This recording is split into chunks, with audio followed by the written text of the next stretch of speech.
কি অনেক ভালো হবে, কিন্তু কোন আশেক সারা রাত চলে গেল আমার মায়ের নবীর শানের আলোচনা থেকে আলাদা হবে না। কথা বলেন ঠিক কিনা?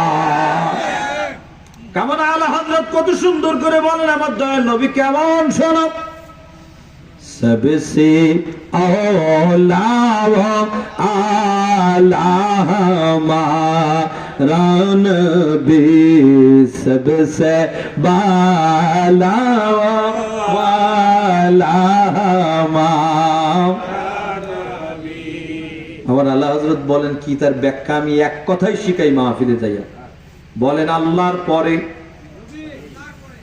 আমার আগে আপনারা কোন ইমামের আগে আপনি সিজদা গেলে নামাজ হবে? বলেন আল্লাহর পরে, যে বলবে না জবান বোবা হয়ে যাবে। বলেন আল্লাহর পরে, সবার উপরে আমার নবী।